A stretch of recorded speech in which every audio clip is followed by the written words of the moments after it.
pjnet.tv. It's 9 p.m. here this Thursday night. We're at the Eagle's Nest broadcast facilities. You are watching our bumper as it runs. And we're recording, we're streaming. We will be introducing the first of two first-time guests in just a moment, who is standing by in our green room. And all systems are go. We will start a countdown to Studio 33 Alpha, starting now.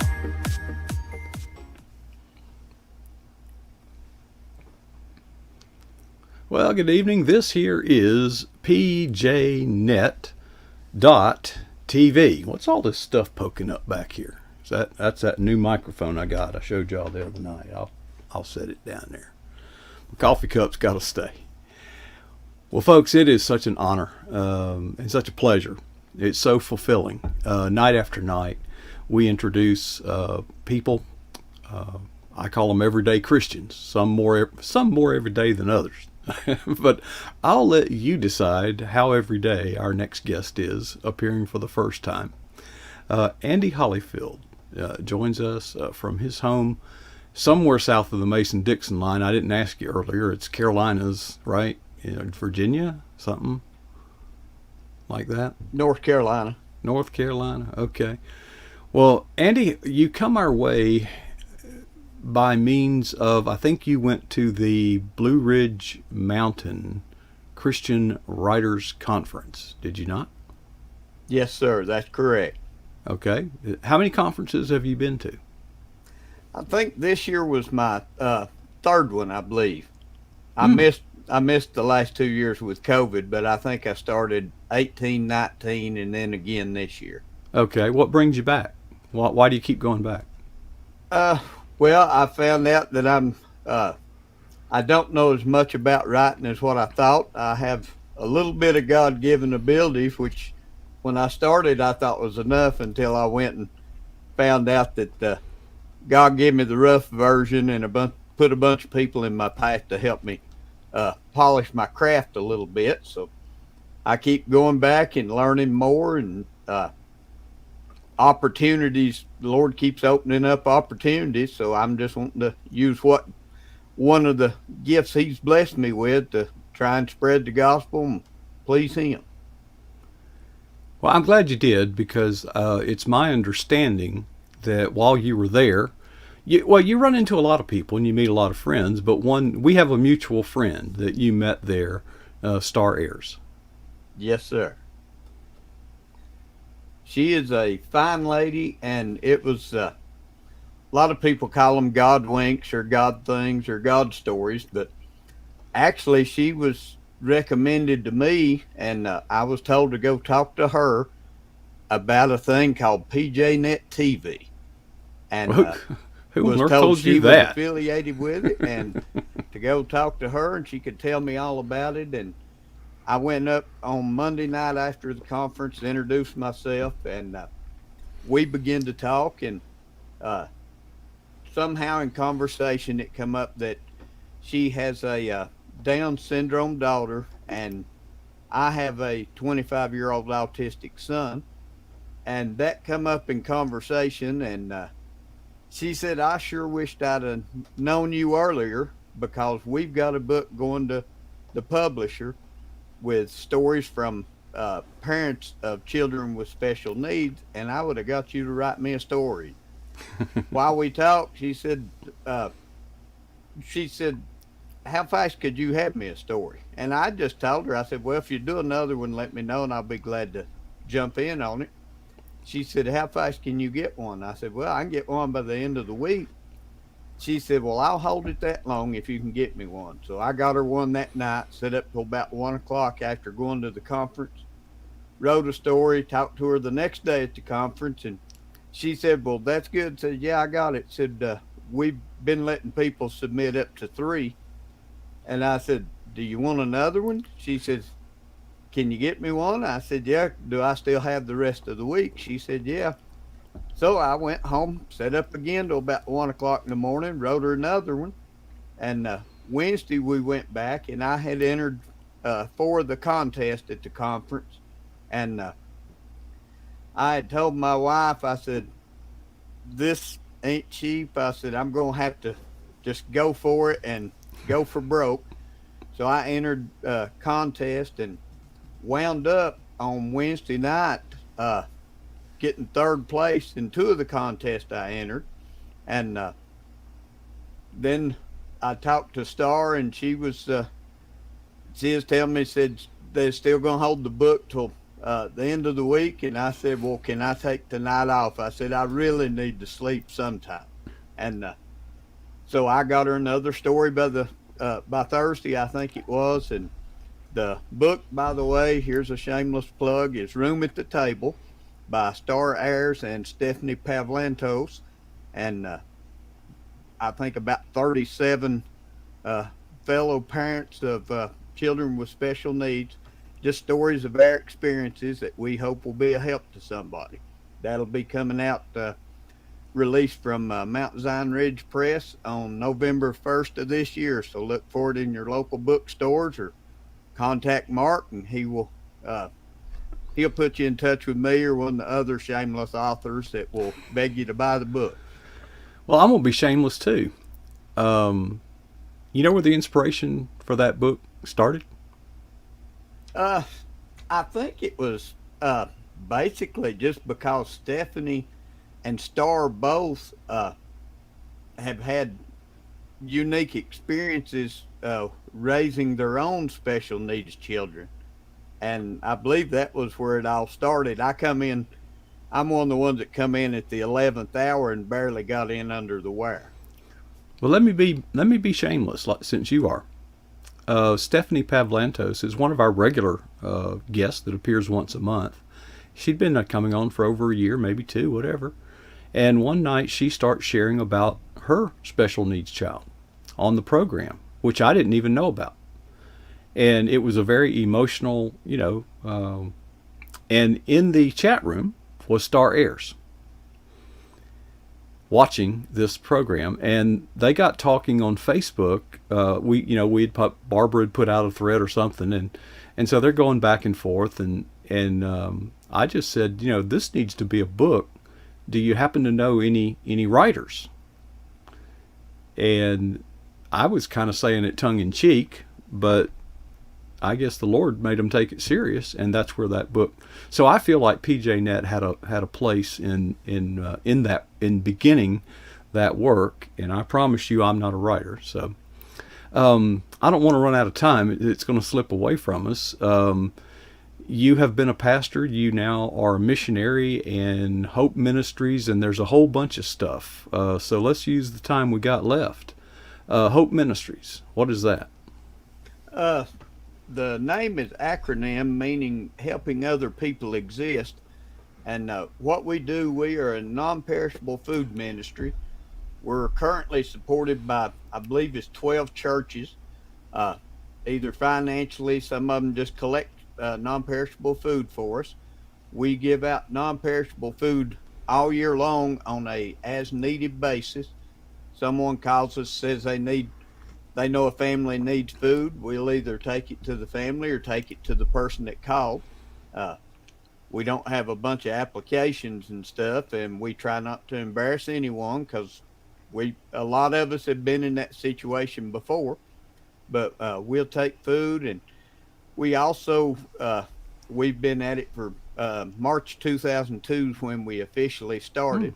20 I years. was chasing the country music dream, trying to be a country writer, and met a couple guys, friends of my dad's pastor, or nephews of my dad's pastor, and they lived in Nashville. Were in the music business.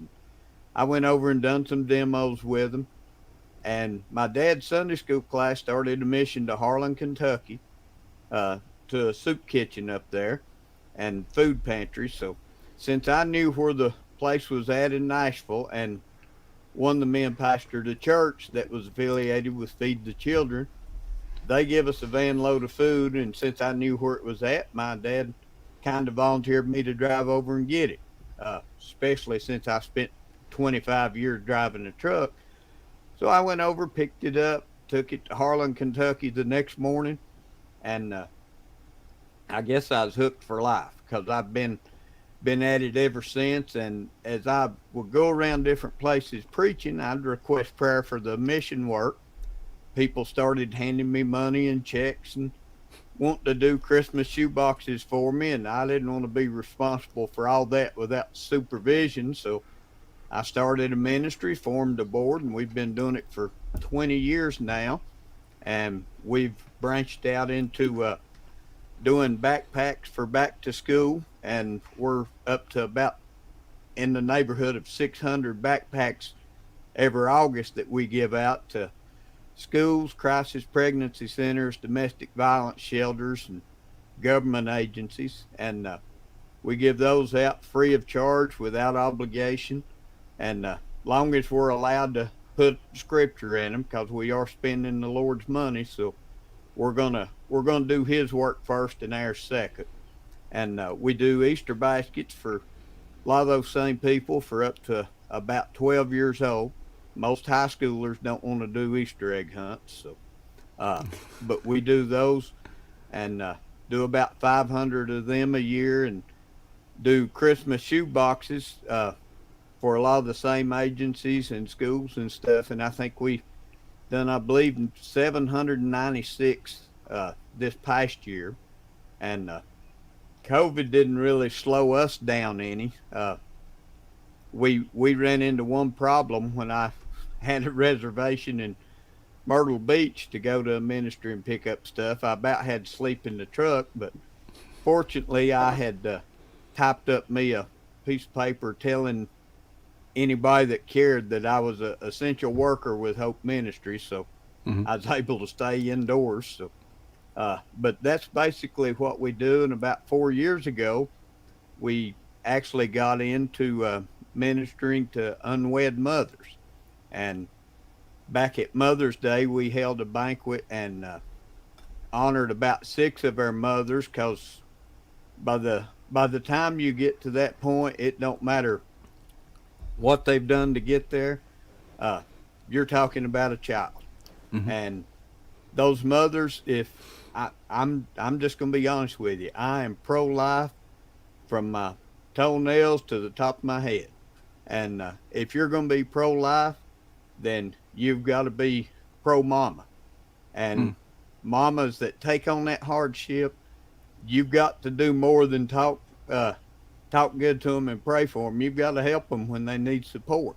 And that's what we try and do. And I'm Papa to, gosh, I'm fortunately about to lose count.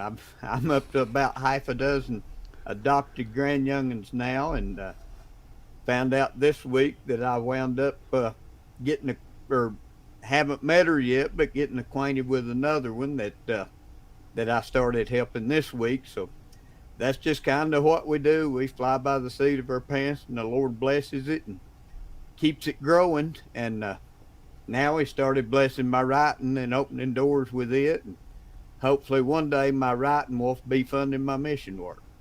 Well, you're gonna have to sell a lot of books, Andy. I've heard that it's a tough row to hoe from many.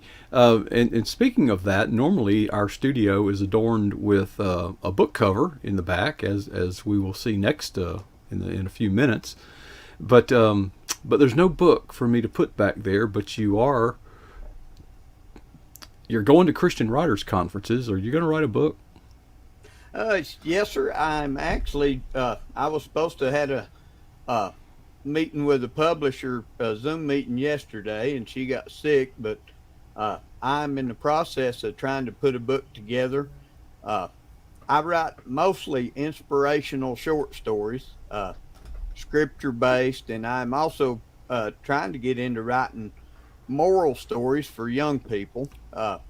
One of those I've got coming up, hopefully in the next 4 to 6 weeks on your station, called Broken Crayons, and it's about a little crippled kid and another little kindergarten boy. The boys are 5 and 7, and they meet on the first day of school, and one of them thinks he's broke the other one's crayons, and tune in on Mark's channel to find out the rest of it. But I'm trying to trying to expand my horizons a little bit to hopefully make me more appealing to publishers and readers alike.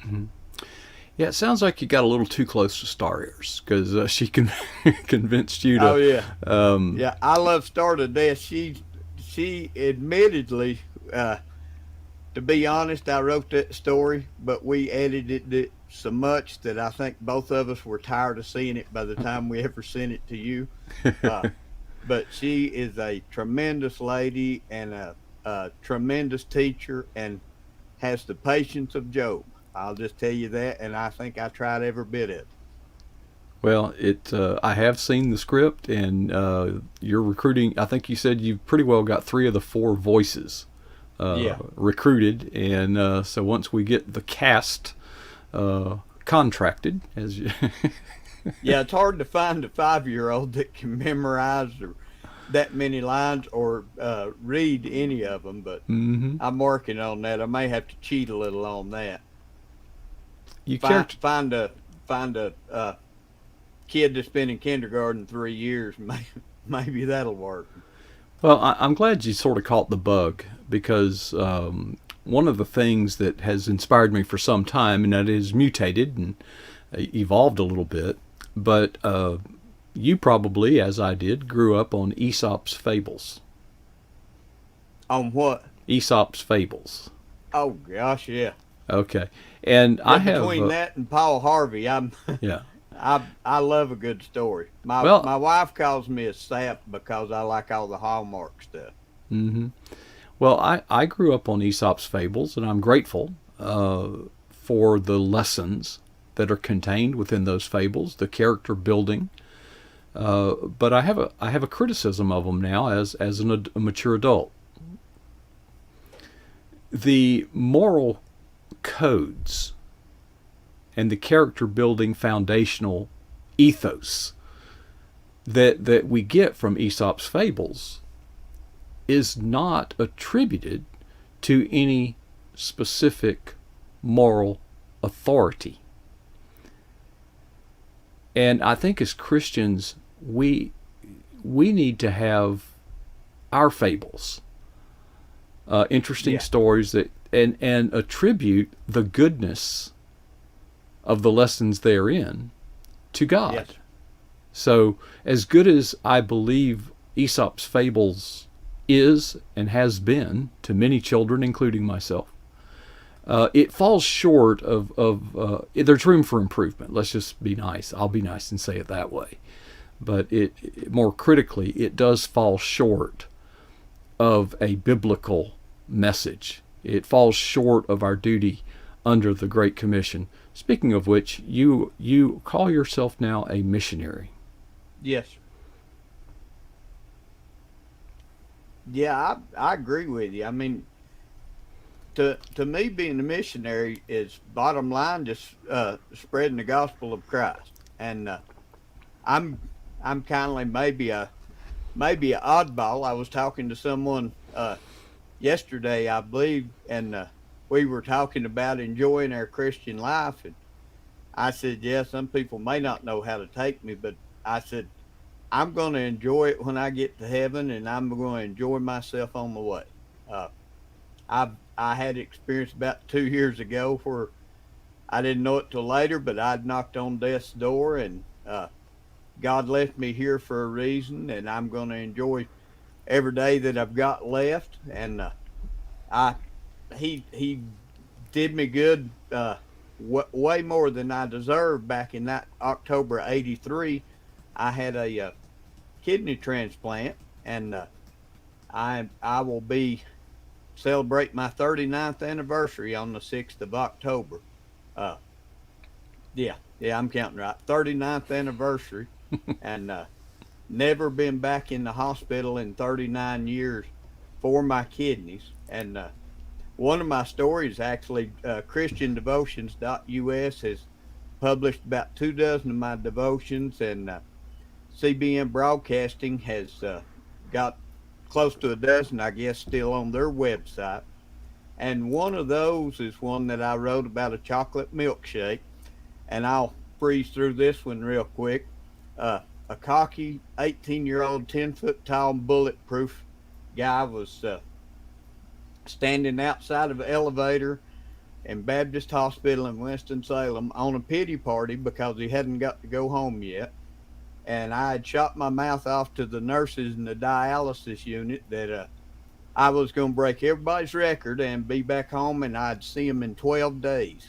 Well, I went in on the October the 4th and come out on October the 28th on my parents' 21st anniversary, I believe it was.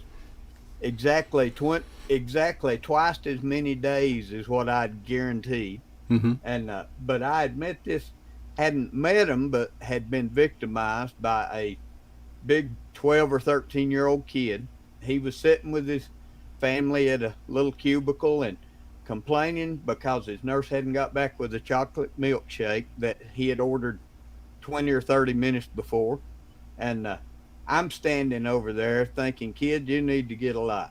And he just kept going on and getting on my nerves. And all at once, I seen him stand up and go hopping towards the little opening of the cubicle. And he come around the corner, and he had his leg amputated right above his knee. And I thought to myself, maybe I'm the one that needs to get a life. I'm going to walk out of here in a few days on two good legs, and he's not. And so I wrote a story about that, about a chocolate milkshake. If anybody knows who that kid is, please get in touch with Mark or me. I'd love to meet him and shake his hand and tell him that he kicked the 18-year-old's backside without laying a hand on him. There you go.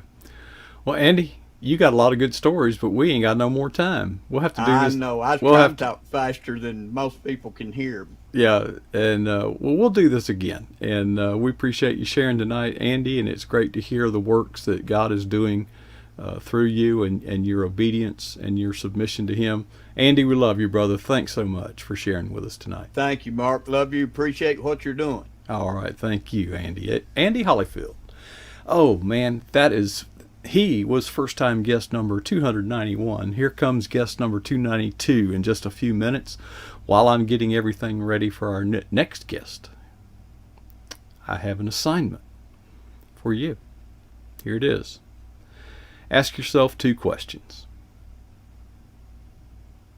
What is the boldest thing you've ever done for Jesus Christ? That's the first question, so what's the second? Here it is. How long ago was that? And the challenge is to never be satisfied with either answer.